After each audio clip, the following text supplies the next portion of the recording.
Hi YouTube, I'm going to show you now one of the most successful classic systems of all time, and that is the good old Sega Megadrive or Genesis.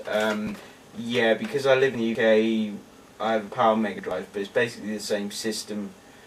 What I'm going to start off with is explaining why this console won the 16-bit era console war. Now, when this system came out, in Japan in 1988 and America in 1989 and UK in 1990. And when this system came out, only had one competitor. In the Japanese market was the PC Engine, and in the American market it was the TurboGrafx-16. Now, I think in many ways this system is better than the TurboGrafx-16. For one, I think this is a real rip-off. The TurboGrafx-16 only had one controller port. One. That's right, one. And you had to buy an adapter just for 2 players. On this system, you get two players right out of the box. And some of the later Genesis or Mega Drive, whatever you want to call it, bundles came with 2 controllers, and I think that's a real rip-off. And the PC Engine and the TurboGrafx-16 basically had a square A, B and a 2-button controller, just like a Super Nintendo or a Sega Master System controller, whereas this was more comfortable to hold, as you can see there, and they had an extra button.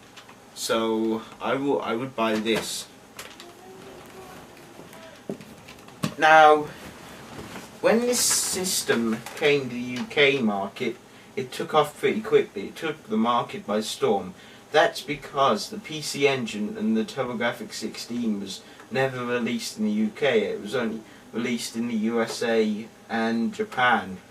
And because of the European success of the Sega Master System, which was phenomenal, Sega was a very popular company in Europe, so this is why it took the European market by storm.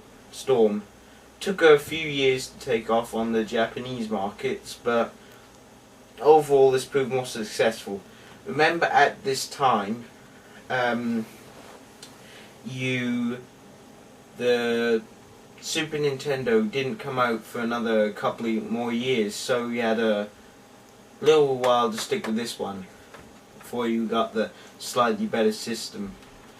And I think this system won the console war because after the Super Nintendo came out, Sega were quite good with their commercials because they shoe all the fast-paced Sega Mega Drive games like Sonic and Mortal Kombat. They're sort of later games, and to boast that the Mega Drive was faster than the Super Nintendo. So this is the original Model 1. Now, they had a Model 2 released just to lower cost and change the design a bit. And there were 2 add-ons available for this system. One was the Mega CD, which was quite successful, though nowhere near as successful as the Mega Drive. And then they had some people say, god-awful 32X, which was quite a failure. But the Mega CD was quite a good add-on because it introduced the CD-ROM format to gaming quite early on. I think in Japan the CD was released in 91, 92 for the US and 93 for the UK. So yeah, the Mega CD is worth quite a bit of money.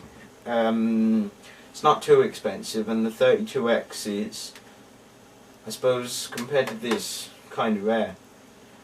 And add-ons, well, the Mega CD wasn't as successful as the Mega Drive because, you know, people weren't too sure about it because people were more focused on the good games coming out for the Nintendo Entertainment System, you know, the sequel to the ever popular NES, and the thing what's kind of sent people away from the Mega CD is that you couldn't play this without a Mega Drive, so that was why people didn't buy it, and it was quite a high price for an add-on, so definitely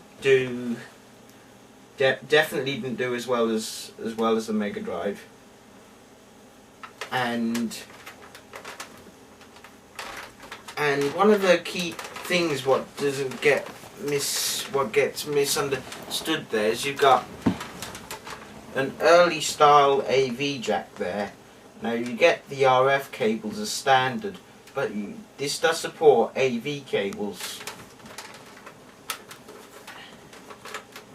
This largely, I suppose, the huge factor is why this won the console market we're talking about, is because this system had ton after ton after ton of third-party support, and this system, Sega was a popular arcade developer, so what they could do with this is to port arcade conversions of the arcade games onto console. Yeah, this was just invincible. I mean, after this system, which was Sega's most popular system ever, all the systems that came after that from Sega were failures to some extent, but they were all good systems nonetheless. And I think that's it. Yeah, so see you later. Next games.